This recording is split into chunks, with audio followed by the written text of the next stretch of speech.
Now, going to this absolutely amazing report that's a week in the making and 10 years of research, actually more than 10 years. You know, I did say they were going to blow up the World Trade Center and blame it on bin Laden 2 months before 9/11. I said they blame it on their assets. So I guess 2 years, 10 years and 2 months in the making is this special report coming up. And then man on the street watching Building 7 collapse. Here is Aaron Dyke's report. Please get it out to everyone you know.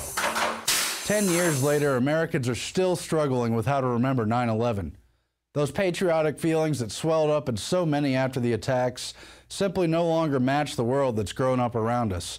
Homeland Security, empowered to fight terrorism, has instead been turned against the American people, targeting returning veterans, Tea Partiers, constitutionalists, Federal Reserve activists, and more. The TSA has eviscerated the Fourth Amendment and become increasingly invasive and controversial. Lies, lies, and more lies about WMDs, banker bailouts, and more, as well as perpetual wars in Iraq and Afghanistan, have proven that governments will deceive to get what they want. And now the fact that NATO forces are fighting alongside al-Qaeda in Libya only serves to undermine the official story. But that official story has never meshed with the laws of physics and common sense, and those who would prop up that story for their own agenda have long been at odds with the family members, the rescue workers, and concerned citizens who only want truth and justice. In the years of research, there's been more than 300 smoking guns which blow apart the official story. But in the interest of time, we're going to cover just a few of the most important. The 9/11 Commission itself was one of the biggest smoking guns surrounding the attacks and the subsequent cover-up. 6 of the 10 Commission members stated their disappointment with the conditions and their doubt about the conclusions. Co-chair Lee Hamilton, who admitted they were set up to fail. Bob Kerrey, who said there was ample reason to suspect there was an alternative to what was outlined in the version. Timothy Romer said, "We were extremely frustrated with the false statements we were getting." John Lehman said, "We purposefully put together a staff that had, in a way, conflicts of interest." And 9/11 Commissioner Max Cleland resigned after concluding that it was, quote, "a national scandal," and that the investigation was compromised. It's a scam. It's absolutely disgusting. And senior counsel to the 9/11 Commission, John Farmer, wrote an entire book saying how he was shocked at how different the truth was from the way it was described, and that the tapes told a radically different story from what had been told to the public. The 9/11 Commission was nothing more than a whitewash used for political ends. The investigation was heavily compromised and steered through Philip Zelikow, who had close White House ties and limited access to witness and other documents. And the implications of what was omitted from the official story are as damning as they are compelling. Building 7 was the most blatant omission from the 9/11 Commission report of all. It wasn't hit by a plane, yet it had a symmetrical collapse and fell at nearly the speed of gravity. Statements made about Building 7's collapse on television that day and shortly after made clear what had happened. Building 7 ablaze at the moment and apparently getting ready to collapse. The excitement and the fun that people get watching an old building being demolished. It's reminiscent of those pictures we've all seen too much on television before, when a building was deliberately destroyed. We don't even know whether this was something that was engineered for safety reasons, or it just happened. And I said, you know, we've had such terrible loss of life. Maybe the smartest thing to do is pull it. And they made that decision to pull, and then we watched the building collapse. Emergency responders and firefighters were told the building was going to collapse. You hear that? Keep your eye on that building. It'll be coming down. The building is about to blow up. Move it back. Back here. All right, guys? Sorry. We are looking back. There's a building about to blow up. On flame. Debris coming down. And early reporting was the tell. BBC World had reported that Building 7 had completely collapsed over 20 minutes before its actual implosion.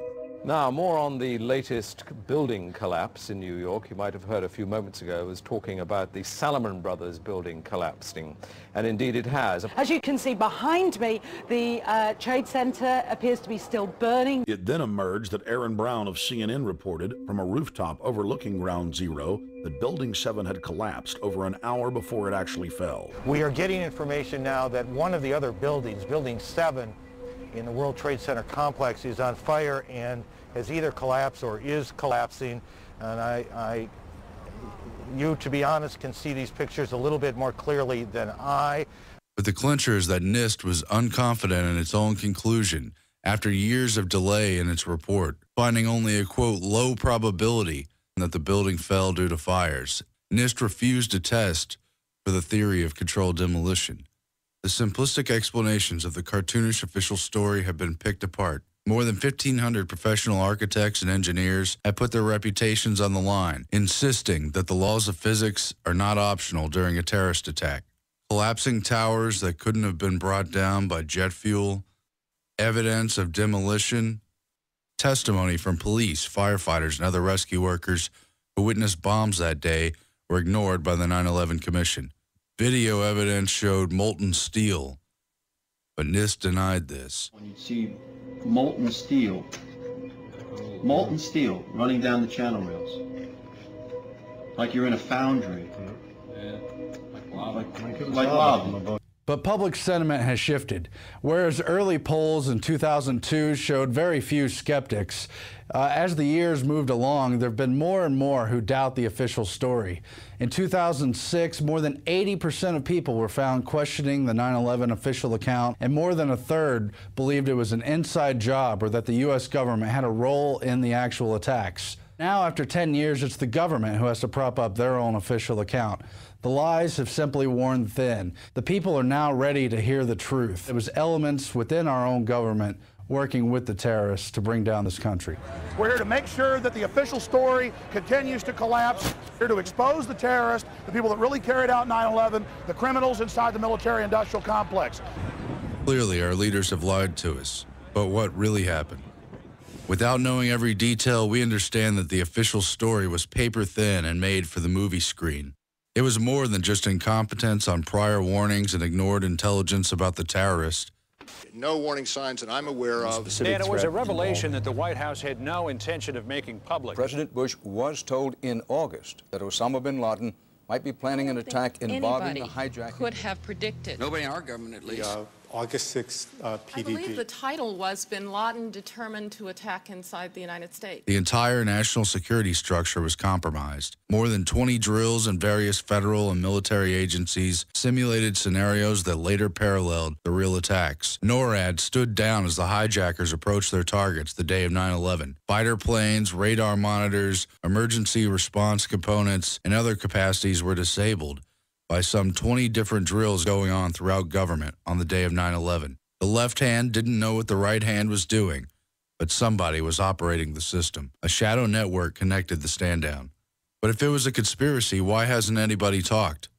The truth is that the media refuses to address and honestly handle the admissions that have come forward. Intelligence officers testified about the scandals inside their terrorist monitoring programs. Abel Danger, for instance, repeatedly linked Mohammed Atta and other al-Qaeda operatives to terrorist plots literally dozens of times. Yet these warnings and many others were totally ignored. FBI translator Sybil Edmonds broke her gag order to blow the whistle on wiretaps she translated leading up to and including the day of September 11, proving that Osama bin Laden and al-Qaeda were working for the U.S. government up until the day of 9/11. All our intimate relationship with bin Laden and Taliban, we did carry very intimate relationship with these people all the way up to September 11. Understanding the need for an external enemy, colored by propaganda and myth, to drive military intervention across the globe is key to understanding the motives behind 9/11. The al-Qaeda network, with cells spread across the map, is comparable to a can opener for U.S. military invasion, exposing nation after nation to war, sanctions, or humanitarian intervention. National Security Advisor Zbigniew Brzezinski trained these men to entrap the Soviets in Afghanistan, backed first secretly by the Carter administration. Later, the Reagan administration publicly hailed the freedom fighters, carrying out a protracted war that debilitated the enemy. Later, these men were reformed into the Pentagon client al-Qaeda to back NATO interest in the Balkan Wars. As the group was rebranded as an enemy, its iconic leader, Osama bin Laden, a billionaire whose family has heavy business ties with the West and whose code name was Tim Osman, became the new face of terror. The perceived menace of these radical groups spread out in nations across the Islamic world has contributed significantly to the pretext for invading, bombing, or going to war.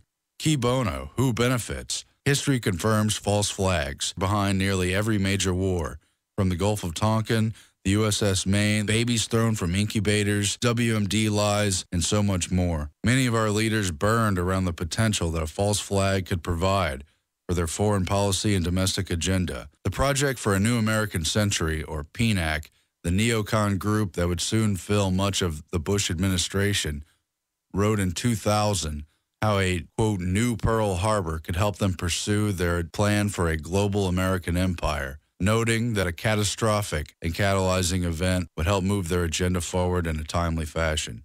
Brzezinski also wrote in his Grand Chessboard in 1997 how foreign policy had to be buoyed by widely perceived external threat. Then, just days after 9/11, the Council on Foreign Relations met to openly discuss how the crisis could be used to build a, quote, new world order. There is a chance for the President of the United States to use this disaster, and that is a new world order. Now, in the Obama administration, we've heard about the next terror attack. We've seen advisors like Robert Shapiro hail the usefulness of an Oklahoma City or 9/11 style attack. Glenn Beck and Michael Savage both warn how the Obama administration could seize upon another terror attack to blame the right. The Homeland Security apparatus has been turned around on the people. Instead of pursuing suspected radical jihadists, outspoken Americans have been placed under suspicion, including returning vets, Tea Party activists, peaceful opponents of the Federal Reserve, and supporters of third-party candidates, among others. They've all been identified as potential domestic terrorists in law enforcement documents. And this has been reinforced by Homeland Security memos and its constant propaganda. Don't assume it was left by accident. If you see something, say something. Chuck Norris is only the most recent of many prominent citizens who become concerned about videos depicting white Americans, not Muslim radicals, as likely terrorists, cementing the notion that the police state was built for the people. They've been conditioned for slavery by TSA pat-downs, body scans, and other invasive and unconstitutional searches of airline passengers. But now that's expanded into bus passengers and highway checkpoints.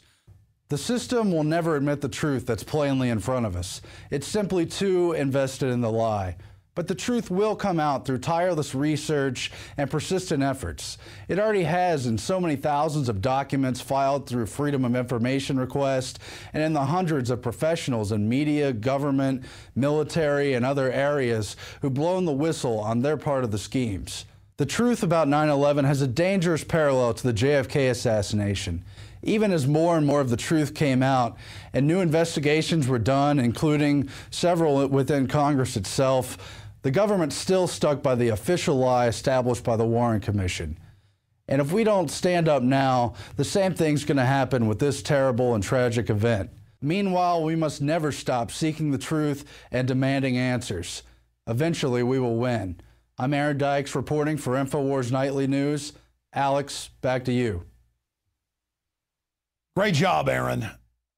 And that's just a small portion of the smoking gun facts of 9/11. There are hundreds and hundreds and hundreds. And yeah, it's scary to stand up against these murderers. A lot of people say, well, if it's all true, why are you and Richard Gage and so many others still alive? Jesse Ventura. Because if they kill us, it underlines, it highlights, it underscores everything we've said and done. It makes us martyrs. No, they'd rather just call us tinfoil hat-wearing people because we know the true history. And now we see NATO working with al-Qaeda and handing over Libya to them and billions of dollars and heat-seeking missiles. And in a couple of years, when they attack us or take the blame for an attack, I'll be on air saying, look, our government helped put them in power in Libya. And people will go, be quiet, conspiracy theorists. And I'll go, no, here's 50 news clips. Here's the articles. They'll just say, be quiet, un-American. And the biggest issue is they're now rebranding the threat of al-Qaeda onto anybody that resists corruption, anybody who is a true American and loves the Bill of Rights and Constitution.